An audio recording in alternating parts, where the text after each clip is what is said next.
Welcome to the Lean Solutions Podcast. This is the podcast that adds value to leaders by helping you improve performance using process improvement solutions with bottom line results. My name is Patrick Adams, and this season I'll be joined by three other amazing hosts, including Catherine McDonald from Ireland, Andy Ulrich from Australia, and Shane Doffenbaugh from the United States. Join us as we bring you guests and experiences of lean practitioners from all over the world. Hello and welcome to this episode of the Lean Solutions Podcast. My name is Patrick Adams, and today I am joined by Dr. Greg Jacobson. Greg is the CEO and co-founder of KaiNexus. He's passionate about addressing operational inefficiencies, and he leverages his extensive background in emergency medicine and process improvement to develop software through KaiNexus, which maybe we'll talk about during our episode today. But he helps develop software to drive innovation and improvement in every industry. In addition to his role at KaiNexus, Greg co-authored the influential work Kaizen, a method of process improvement in emergency department, and published in the academic emergency medicine. Well, welcome to the show, Greg. Thank you so much for having me, Patrick. I'm excited about the conversation. Yeah, I'm looking forward to it, and I'd love to dive into some details around KaiNexus. I'd love to learn a little bit more about what you guys offer and how you support many different organizations that I'm sure are listening in, and then I'm sure our listeners would love to hear that as well. So we'll dive into that later, but before we do, we have a really good topic to discuss specific to habit science. And I guess I want to kick us off with a question about your habits, Greg. What are some of your bad habits? Let's start with that. Well, the funny thing is, and listeners won't realize this because you ended up pulling the and-on cord, so great job. But the first version of this, 2 minutes in, we had an issue with one of my microphones in my AirPods, and so I have this prepared, which I love that you threw a question at me that I wasn't prepared for. So bad habits. I would love to say that I identify as someone that is perfect about not biting his nails, but I will occasionally during a really tense movie or something, will bite my nails. And then the other bad habit that I'm always working on is trying to really focus on the wind down period before bed. I'm really sensitive to computer screens, and I'm constantly working even though I'm trying not to work. And so just hurts me going to sleep. So I think habit science is interesting, Patrick, because one, it's yes, we often think of bad habits, and certainly if people have bad habits that they're working on, I think habit science provides a lot of information that can help them, but it also can help us develop good habits as well. So I'm always kind of thinking about the inverse of all of the habit science thought processes, because it's almost always, if you're trying to make a bad habit go away, the inverse of that will allow you to make a good habit go. And so it's been a really fun topic to learn about. I love it. Well, so for those that are listening in, that it maybe it's self-explanatory, the term habit science, but can you just maybe give us a high-level overview of what habit science is, and maybe even talk about how you kind of got involved in habit science? That's great. So I don't know if I coined the term habit science, but I'm referring to kind of all the body of work that we now have related to habit formation and the knowledge that we've gained. I mean, I would say that it's sometimes we talk about it as cognitive science or behavioral science. We all have heard of behavioral economics. And so there's this growing recognition over the last 30, 40, 50 years that we are who we are, much related to the way our brains have been formed, right? A lot of it is evolutionary pressures have created certain environments or certain repetitive behaviors, and those have really found their way all the way into different parts of the brain. And so I first read Charles Duhigg's Power of Habits. I don't know, 8-9 years ago. It was really influential work. And then about 5 years ago, Clear's book, Atomic Habits. I think probably everyone listening has now at least heard of that book. It's wildly popular. And that reinforced the habit, that reinforced the habit information. And then I finished it off with Fogg's Tiny Habits. And then kind of those are the three main books that I have read now 3 and 4 times each, and really give a nice kind of overview of some of the conceptual frameworks on how to think, and then the neuroscience. And so initially I read it all, Patrick, honestly, for improvement myself. I'd love to credit Mark Rabin for the Power of Habit recommendation. I don't 100% know, but he is usually the origin of many of the books that I read, so we'll give him credit. And then it really wasn't until about halfway through Atomic Habits, or maybe my second read of Atomic Habits, where I realized that all of the things that we're learning in habit science can be applied at the organizational level, and we can use to influence each other. And so, not to mention a fourth book, probably 4 minutes into the episode, but I'll mention another book. It was in versions 1 and 2. I think it was called Influencers, and now it's called Critical Influence, or something very similar to that.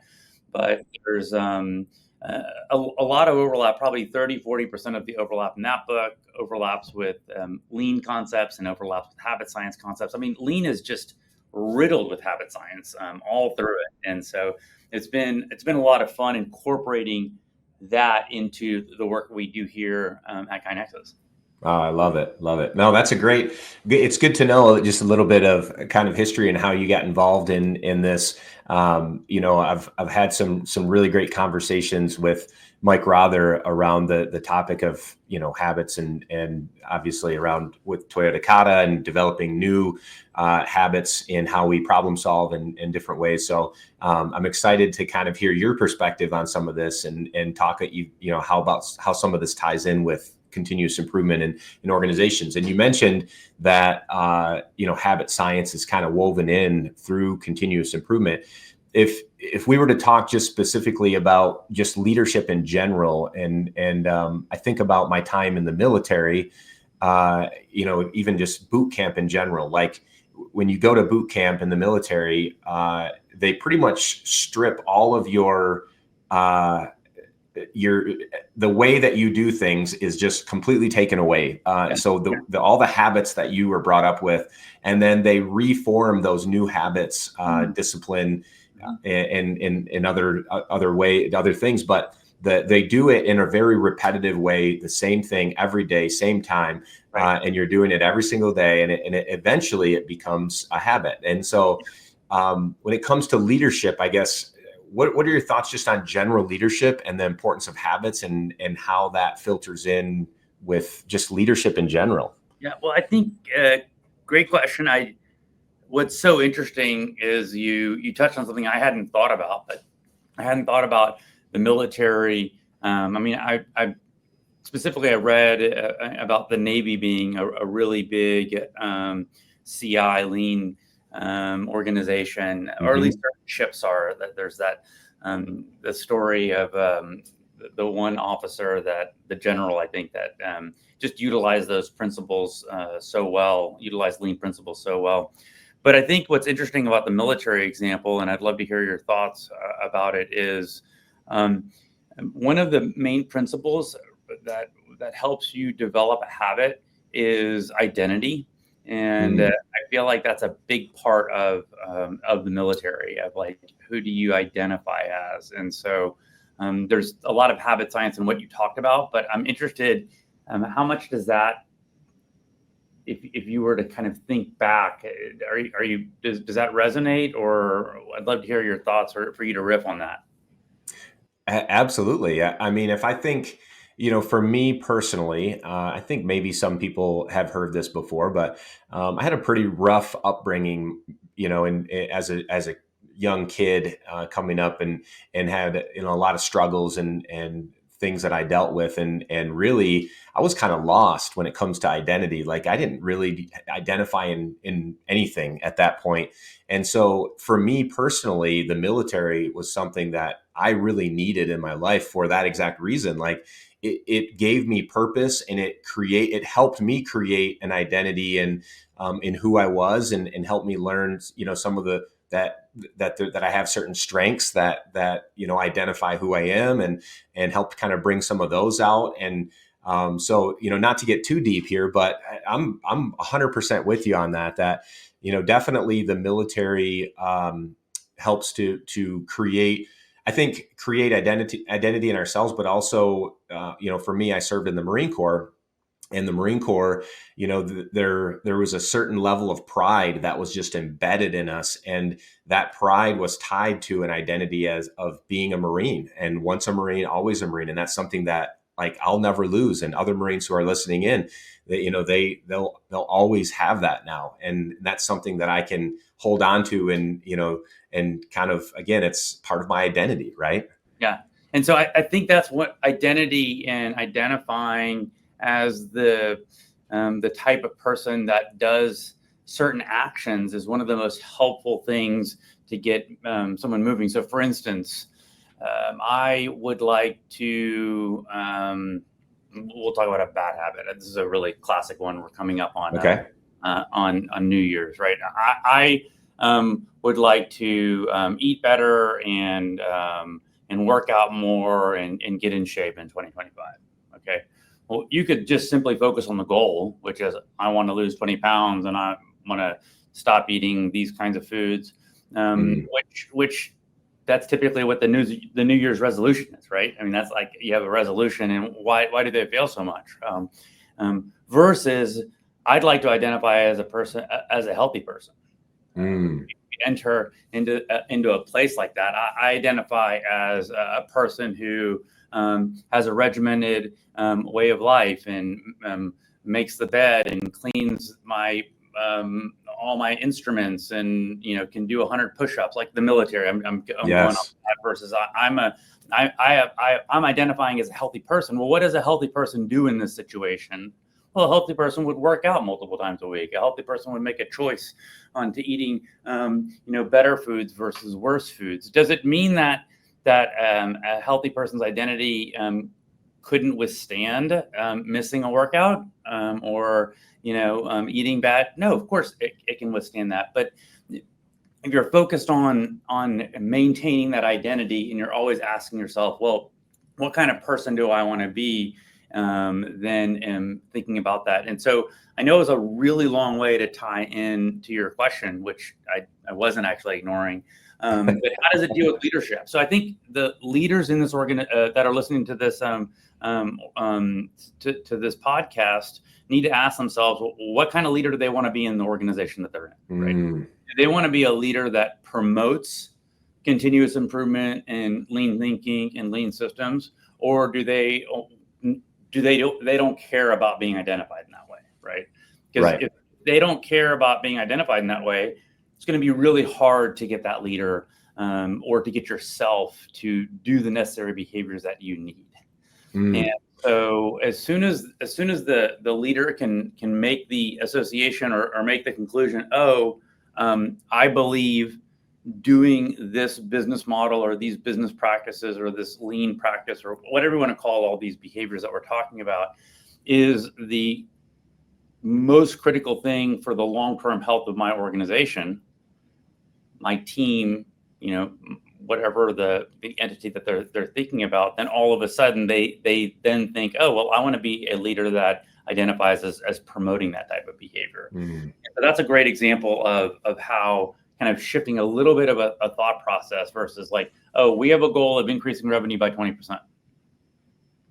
Okay, and then we're going to use this tool to do that. It's very easy to get off when the fires start piling up versus, oh, I'm a leader that that's very associated with this practice of engaging people, of having standard work and things of that nature. So does that kind of frame a little bit of what It does. Yeah, no, I love how you brought that full circle because I immediately was thinking about the recruiter that came to my high school, and I remember specifically thinking like, man, that guy is like chiseled, that guy is disciplined, like he's tough, and I remember thinking to myself like, man, that I could do that, that could be me, and that was part of why after I got out of high school and then I ended up going back and talking to that exact recruiter,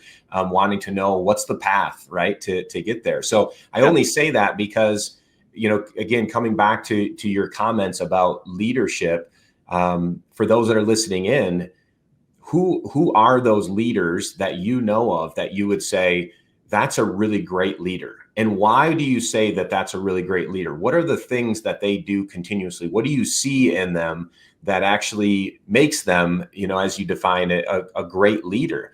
And I think that's just a great way to start, and as far as identity goes, and really connecting yourself to, as you think about personal development and developing your own leadership skills, who are those people? And then what I'd like to do, Greg, is bring it back to continuous improvement here then, and think about, okay, we have these leaders in our minds, of these good leaders in a continuous improvement organization. What would a good leader look like in a continuous improvement organization, and how is habit science tied to, maybe someone who's listening in becoming that good leader in an organization, in a continuous improvement organization? So I love the question. What I want to do is build a little bit more on the information, and at some point you're going to think Greg has completely forgotten about the question, but then I'll bring it back. So what I think is, I mean, we live in an amazing time, right? I mean, we could focus on we're divided as a country and the sky is falling, but I'm a glasses half full kind of person, and I think we live in this amazing time with regard to all the discoveries that we're making in science, and there's so much else. We could do a whole podcast on why I think if you're interested in like feeling good about the time that we're living in, Pinker has a book, which I can't remember the name of right now, but he just explains just the humanity's progression over the last 1,000 years and just how much better of a life we live now. One of the things that I'll pull out is the fMRI. And this is not because if you say fMRI in any talk, everyone immediately is like, oh, wow, that person's really smart. They know the words fMRI. But this is fMRI, right, stands for functional MRI. And what it means is that we can actually look at the brain as it's doing different activities. Okay. And so there's this huge recognition now that, and it's really what's helped push science, habit science forward of how things are working in the brain. And what's interesting, Patrick, is that people don't realize, but habits are not volitional, right? I mean, you have a habit of when you drive home from work. Most of the time, you're not even thinking about it. You end up at home and you're like, I didn't think about every turn I was making or the blinker. Those are all just habits. When you walk into a room, you just turn the light on, okay? And so those are not happening in our cortex where we do all of our thinking. They're happening at a different level in the brain, which is the limbic system. And so I want to bring up the basal ganglia, because I think it's a fascinating part of the brain. We have the brain stem, which is right. We have the spinal cord and the brain stem, and the brain stem is helping us breathe, and it's helping us maintain our body temperature and some like really core things. But then you have another area between the brain stem and the cortical system where we're doing all of our thinking, and it includes all these structures, right? I mean, you probably haven't been in a talk lately where you haven't heard basal ganglia or amygdala. And so I want to bring up a couple of those, but the basal ganglia has some really cool functionality, which we thought only related to was related to the reward system. I mean, it has a lot of different functions, but you hear about basal ganglia and you immediately think of dopamine and you think of the reward system, and you think of, oh, this is addiction that we're talking about. But what's interesting is that dopamine is not there just for addiction, right? I mean, we didn't evolutionarily get dopamine just so we could get addicted to things like your phone. It's shown that dopamine is the motivator for us doing things like eating. They've been able to block dopamine in mice, and they stop eating. And so there's this really cool story. It's not a cool story because the person had a devastating illness, but we were able to learn a really cool thing in medicine where I think it's I'm blanking on his name, but I'll tell you the story. He had an infection in his brain called encephalitis, and his brain he recovered from it, but the one area of his brain that was spared completely, because a lot of his brain was really damaged in it. Like, he didn't remember his name or his past, but his basal ganglia was completely intact. Okay. And so I remember it was actually the hippocampus is where memory is. See the irony there? I remember with hippocampus, Wait, talk about the hippocampus. And the hippocampus was completely annihilated in this poor person.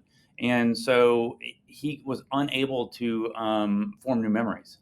But his wife took him home and obviously had to give him 24-hour care because it was like taking care of a person with severe dementia.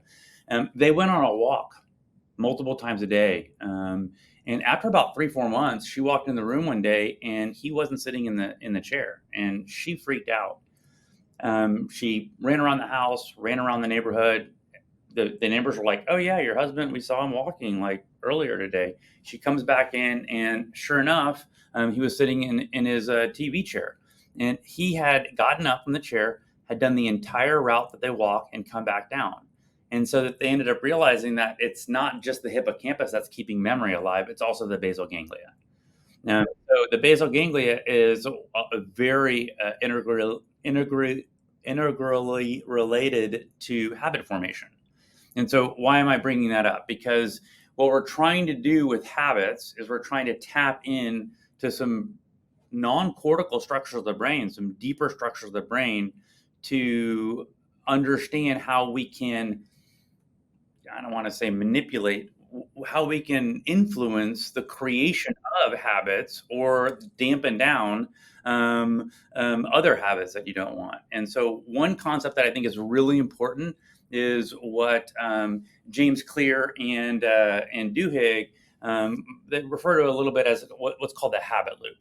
And I'm using Duhigg's habit loop, but it's really essentially the recognition that there's a cue, okay, and then after the cue, the person will do a routine, and then after the routine, they'll get some type of reward from doing the routine, which will influence the wanna in the person. So then the next time they see the cue, they'll go ahead and do that. Okay. And so understanding that concept, and by the way, the routine there, you want to guess what that is in lean parlance? Well, I'm thinking specifically around leader standard work and just having a consistent, standard work. Exactly. Right. So what we're trying to figure out is how do we get a leader to develop a system where you can insert the routine that you want. So whether you're the senior leader, the executive, or whether you're the CI coach or the CI leader of an organization trying to develop this, but thinking through not only what do you want them to do and making sure that routine is easy and that they're motivated to do it. If it's too hard or if they're not motivated to do it, it's going to be really hard to do, right? I mean, it's from Fogg's behavioral model right out of Tiny Habits. So making sure that they know how to do it and then it's as easy as possible and that there's a motivation to do it. So then how do we develop their cues and their rewards to make them do it? So the question is, what could leaders do to help? I'm going back to your question. I'm going to get back there. But what they can do is they can develop routines that influence the cues and the rewards of other people in their organization. Okay. Right. And so for example, if a leader goes in and just looks at data, let's say you're tracking some KPIs or you got some run charts and you're just looking at data, but you don't say to anybody, hey, Patrick, thank you so much for putting in that idea, that opportunity for improvement, where you identified that we could save time, money, generate revenue, a safety event, like whatever they did, they engaged in. When they do that, they are providing the reward for a front line, right? This is why recognition works. We talk about recognition. Recognition works because it's tapping in to something biologic in a human, which is the that's that whole dopaminergic system that we're talking about. And so making sure as you're co-developing standard work with yourself or with a senior leader, that you're figuring out how does that standard work influence other people in the organization, so it starts becoming self-generating engine, right? And so that's what I would say is as you're thinking about that, making sure you're doing things that influence other people. Yeah, no, I like that, and this is perfect timing right now because we're actually working on leader standard work development with a team right now and having some of these same conversations. So this is great because we're getting a lot of questions about, why do we have to do it that way, or why is it, every day? Can I just do it, when I feel like it, and we're trying to help this team to understand the importance of creating habits and really kind of starting to rewire the brains and to a point. And I love that you said to create a cue and a reward system, because that's something that probably not a lot of organizations are doing. They might be putting standard work in place. They might have their leaders following some form of leader standard work, but they're not thinking about the cue and reward. Right.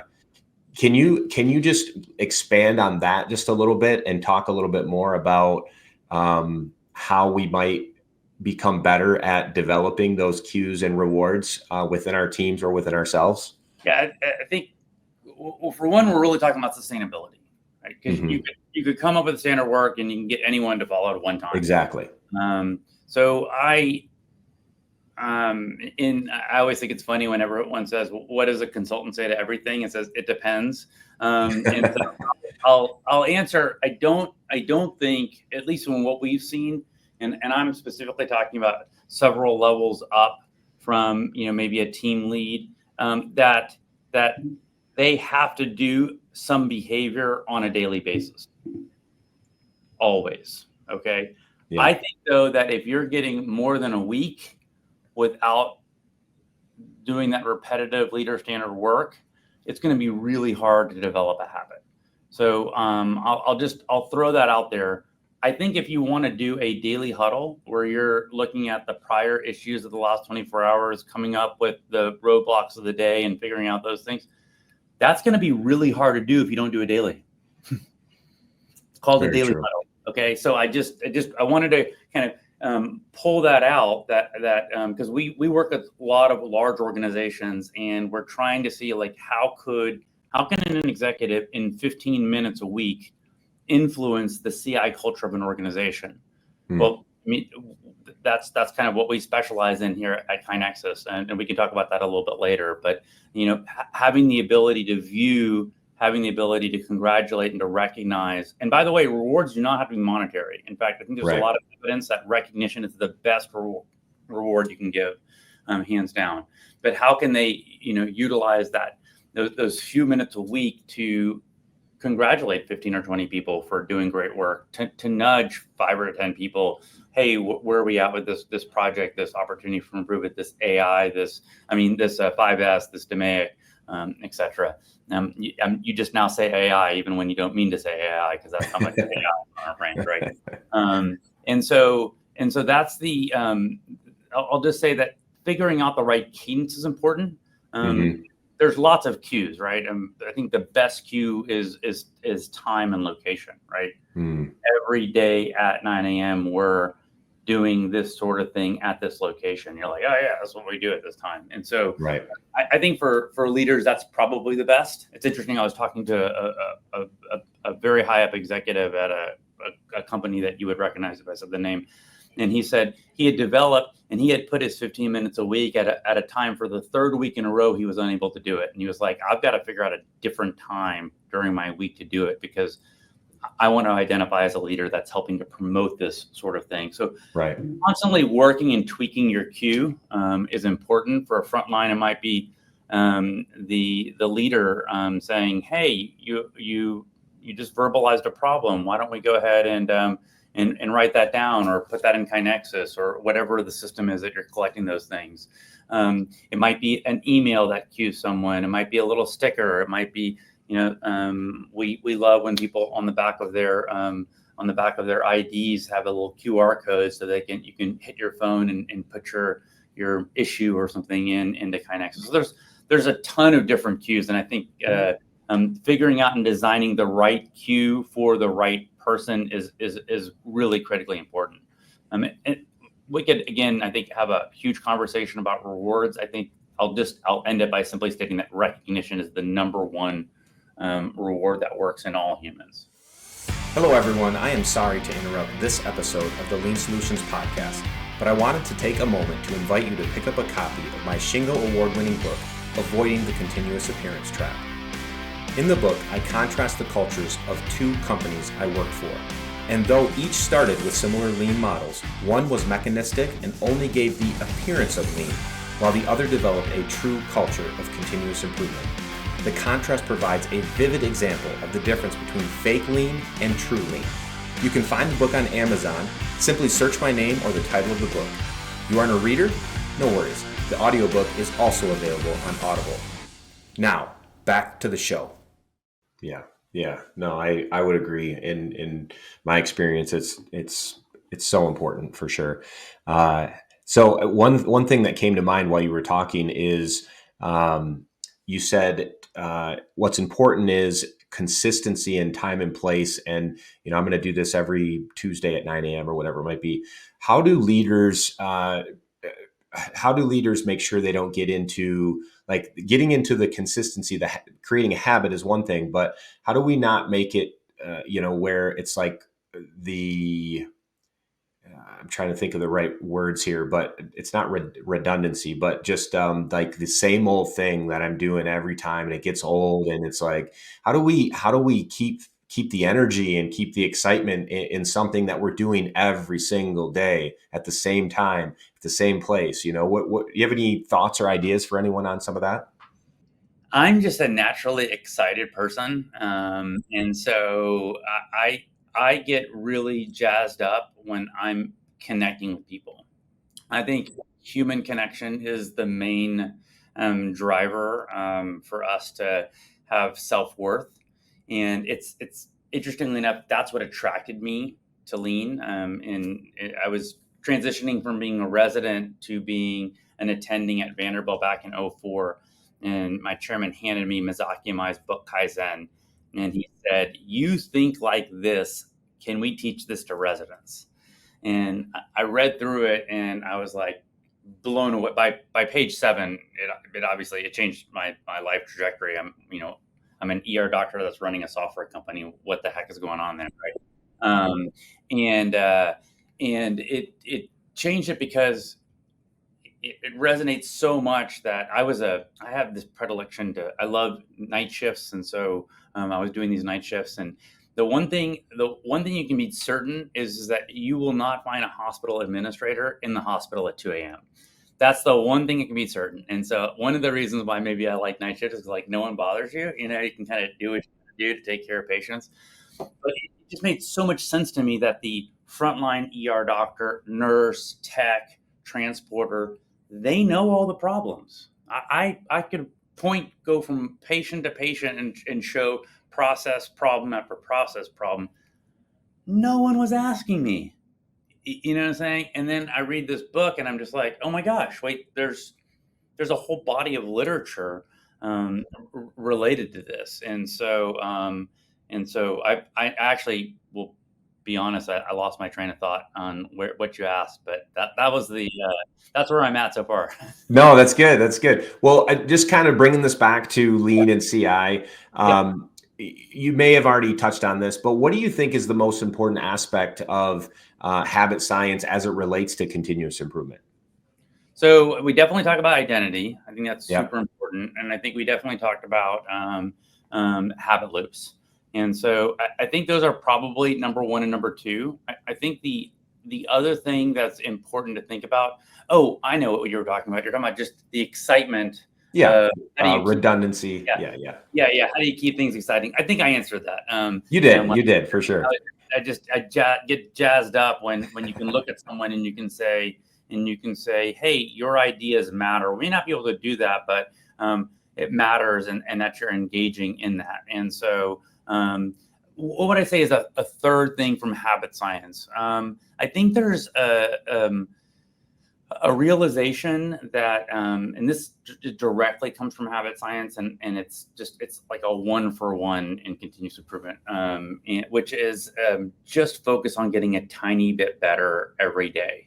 And that compounds. 1% compounds in a very short time to just huge numbers. And so I think this recognition of when someone identifies either an improvement or an issue, whether it's big or small, sometimes just de-scoping it from, oh, there's no way we can do that, to framing it, well, okay, but what part of this could we do?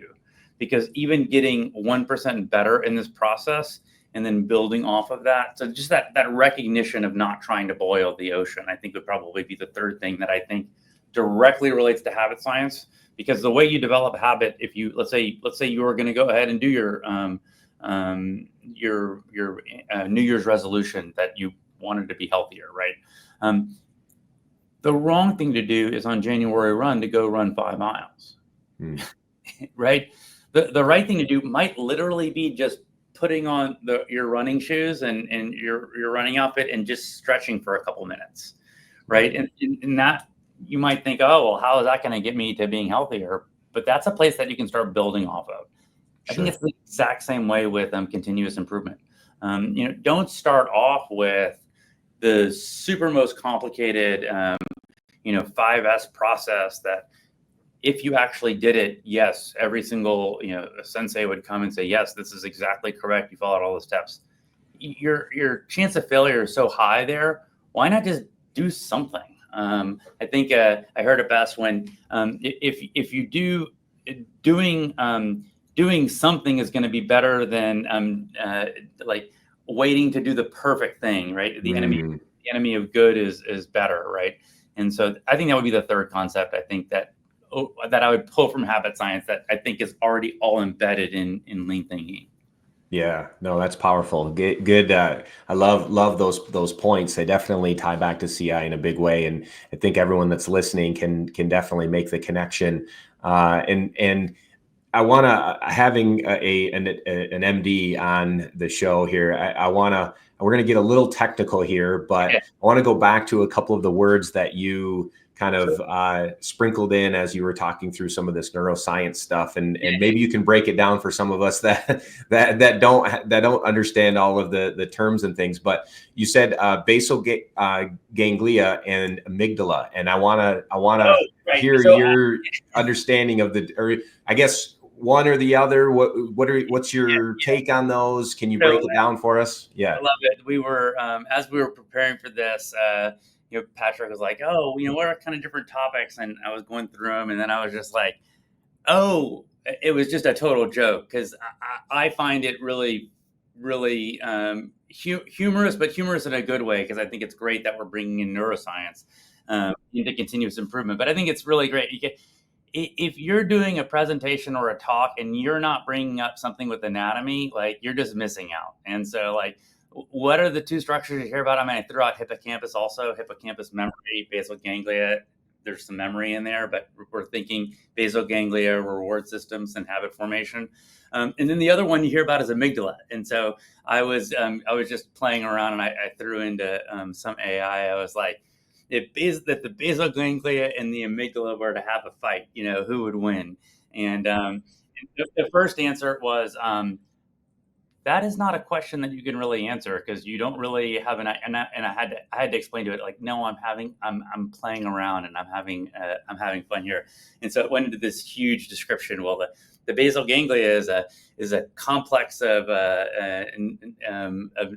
loci that really is so much larger, and then the amygdala is this super tiny. But here's what I'll say: if you hear amygdala, you're thinking emotion. And if you hear basal ganglia, the person's probably talking about reward systems or habit formation or something of that nature, right? And so if you talk to Mark Rabin in the last several years, one of the topics that I think is deeply important to continuous improvement is psychological safety, right? The amygdala is all about psychological safety. So the amygdala, just remember, is that it's like they always call it an almond shaped, which, by the way, we can have another little side note on this. In medicine, everything is related to some food. No one would say, oh, it's like, a small ping pong ball. It's always like it's an almond, or it's a grapefruit size, or it's a plum size. It's always really funny. You'll notice that in medicine. And so it's this almond shaped area of the brain that is really responsible for like fear and intense emotion.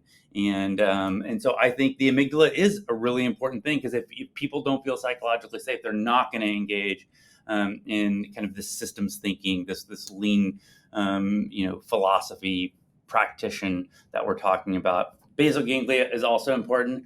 I think that if the basal ganglia and the amygdala were to have a fight, I think the basal ganglia would win. Is my suspicion, just because it's bigger and it probably could sit on the amygdala, and the amygdala wouldn't have anywhere to go, because it doesn't really, it doesn't have any arms or legs, but the basal ganglia has all these projections, and anyway. I love it. I'm gonna have to look those both up now and look at a physical picture of what those look like, and have my own thoughts around which one would win. But I do like that you explained the difference between the two, and also the importance of both emotion and structure and habits. Obviously, both of those have to be taken into consideration in working in any organization, because you're working with people. So you will have both sides of that are important in moving your, moving along in your continuous improvement journey. So everyone's focused on problem solving tools, and what methodology you're going to use, and things of that nature. That's all cortex. If you're not tapping in and figuring out the stuff that's creating emotion and creating behaviors, you're not going to be able to access the cortex the way you really want to. And so that's the first time I actually made that connection from what you said. Thank you for allowing that connection to be made in my brain. So absolutely. One last question before we transition over to KaiNexus, because I want to spend just a little bit of time on KaiNexus. But so if there's someone listening right now that's hearing all of these complex terms and thinking about neuroscience and habit science, and how do I, how does this help me, or, what would you, I guess, what advice would you give to someone that says, I would like to create the right habits for me as a lean leader in my organization?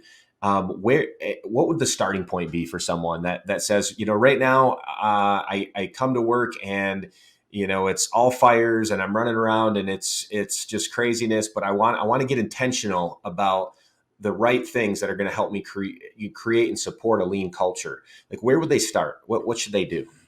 Wow, that's a pretty loaded question. I think probably hard to answer in just a few minutes. I'm sure. Let's just assume this is a like a mid manager level leader, or like a senior leader.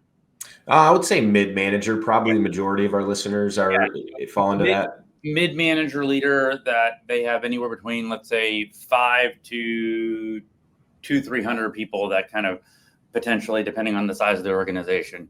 So for one, I think you're going to need to start with a little bit of knowledge, right? And so from a habit science perspective, on your commute or on your, however I'm a listener. So I listen to all of my books. So I would start off by learning some of this habit science work and letting it seep in a little bit. I think too much knowledge before some practical application is can be fraught. And so I would say that you're trying to figure out how do you do something really easy. So in medicine, you do one, or you see one, you do one, you teach one. It's just a conceptual framework. And so what I wouldn't do is say, I need to learn everything about lean for the next 5 years, and then I'm going to go practice lean like a perfect practitioner, right? I think what we see people is do a little bit of learning and then doing, and then a little bit of, it's almost like a PDSA cycle on yourself and doing. And so I would literally, in my one-on-ones with people that are reporting to me, I would just start asking them, hey, what's frustrating you? Like, what's preventing you from doing your job today? And starting to hear them and starting to, oh, is there one thing? Let's go look at that process. Let's, instead of being in this office, let's go and talk about that wherever that is, or let's dig into that. Let's just fix one thing today or one thing this week, and work on and developing that momentum of working on small, tiny little improvements. And then, I mean, and I know that the first time that you solve something, you're probably not solving it the right way, right? I mean, I see like people that have been doing this work for 20, 30 years, and I see how they think through an A3, and I'm like, wow, that's freaking impressive. I wasn't thinking at that level. I wouldn't worry about that. Just get your first A3 done, get your first of these types of things done, and then build on that and build on that and build on that. And I think one of the things is that that really prevents people from like learning a language or learning anything is constantly being corrected. It's just like, just kind of get into the habit, no pun intended, of just doing the behavior of asking for problems and going to attempt to solve a problem. Hopefully you then go back and you say, oh, well, did that solve a problem? And then the person's like, oh God, I did all this work, but it didn't solve a problem. Then you can start introducing like, well, what kind of problem solving structure did you? Well, I didn't use any problems. Oh, well, and then you can kind of build and build and build as that person develops their practice. So that's kind of been a little bit of my journey. I read one book and then started doing it, and then started learning and reading and talking with people. And I don't know if that's helpful, but that's very helpful. Yeah, no, that's great. And I love that you said start small and with small things and just be consistent, intentional. I mean, that's exactly, yeah. Thank you for that. That's great advice. So I want to, as we kind of wrap up here, I want to just kind of close out with talking a little bit about KaiNexus. What does KaiNexus do, and how can KaiNexus help support some of the listeners that are in various industries that are listening in? Yeah, no, we're a technology company, and we partner with organizations that are believe in the mission of spreading continuous improvement. And so we're the technology part of the equation. I'm sure you've heard of process, people, technology. We're the technology piece of that. And so people are coming to us. Typically, we are getting buried in Excel spreadsheets and Word documents, and all we're doing is filling out PowerPoints, or we have all these paper A3s, and we have all these paper boards. We have no idea if they're using them. We've got 800 boards all around the world. We have no idea they're using them. We have no idea the impact of this work. And we have no way to communicate about these things or share these ideas and this knowledge. And so 15, 20 years ago, when this was an academic project where I was just trying to collect ideas from residents and get them to work on some small improvement in an emergency department, I realized, where are we going to put these ideas? We have a 24/7, 365 operation. We had 2 ERs. And so I was like, oh, well, just email them to me. And then I tried to manage them on email, and it was a cluster. After 2 weeks, I immediately realized, like, oh, we need some kind of system where we can put these and give people updates and loop in the right people. And that evolved ultimately into KaiNexus. And we went from just bottom up idea issue to top down. So we help organizations manage their rapid improvement events and their A3s and their DMAICs and then their strategy deployment. We've added strategy deployment and KPI visualization. and now even processes. So we're doing like complex incident reporting type of processes or rounding and huddles. So really, our ideal customer profile are large organizations. If it's a 10-person team or a 10-person organization, I would say just go get something off the shelf. You can probably use a Trello or an Asana or whatever. But when you're a large company that has a lot of CI coaches, and you want to understand and wrap your hands around like who's doing what, who's doing good work, what's the impact of the work they're doing. I need to manage all the training that's going on. So like you could use a lean solutions to do the training, but then you want to figure out what is all the impact of the work that people did to get trained, and who has what certifications, and all that stuff would be on the KaiNexus side of things, and the huddle boards, and running meetings off of KaiNexus. So if it's related to improvement, we have a solution for it. So I love it. It makes me, no, that's great. It makes me think about a term that Mark Graban used in his book about vanity metrics, right? We don't want to just count how many people that actually got trained. You guys are helping organizations to actually see the impact of those people and actually connect the dots for them. So that's great, massive. And then I would also say probably super valuable since COVID with hybrid and remote work environments now too, right? And I guess as organizations grow and global, multi-site organizations, I mean, those are probably perfect clients for you, right? 100%. There's no question that when a lot of people went remote, it created an awareness of the problem that people aren't communicating well. But just as a problem, it became an opportunity, because there's just so much more opportunity once you are getting out of Excel and really great tools, not the appropriate tool to run a large complex improvement effort across an organization. So it's been an interesting journey. It's been an interesting journey as we figured out like where we add the most value, and then figuring out just like in organizations that are doing this work well. I mean, it touches so many things. So sure, a lot of, you really need a robust platform that has a lot of like an ERP or a finance solution. I mean, really, OpEx departments need their own solution to track and do all that work. But I'll tell you that when you can show, hey, we trained this cohort of 10 people and they did 10 DMA projects or white belts or whatever the thing is, and it generated X amount of improvement, whether that's finance or safety or whatever. And then the leader that isn't really a lean diehard sees the ROI of what's going on. It's always like, oh, okay, yep, I get it.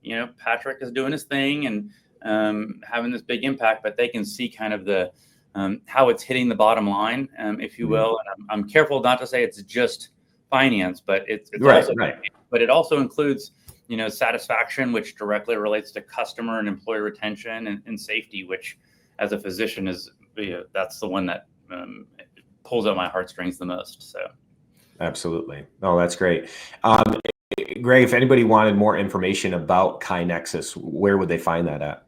Well, obviously the website is a great place to start. So KaiNexus.com. And then my email is greg@KaiNexus.com. And I'm happy to talk to anyone or get them the best person at the organization to talk to. I'm no longer the best person to show the technology, but I certainly am happy to help out in any way we can. That's one of the things I love about the company that we built, where we just want to see where we can add value. And if KaiNexus is the way, then we'll do that. And if it's something else, then we'll give recommendations or make connections. Love it. Love it. That's great. Well, we'll drop both your email and the website into the show notes. So if anyone's interested to go and grab that information, you can click right on the link in the show notes and connect with Greg and his team at KaiNexus. And Greg, it's been great to have you on the show. This was a deep topic with a little bit of complexity, but I think you did a great job at helping kind of break things down and for our listeners and for me to understand how important this is in pushing forward and really developing, organizations with a true culture of continuous improvement. So thank you for that, and thank you for being on the show. Well, thank you so much for the kind words, and I appreciate all the work you're doing as well. So thank you. Appreciate it. Thanks so much for tuning in to this episode of the Lean Solutions Podcast. If you haven't done so already, please be sure to subscribe. This way you'll get updates as new episodes become available. If you feel so inclined, please give us a review. Thank you so much.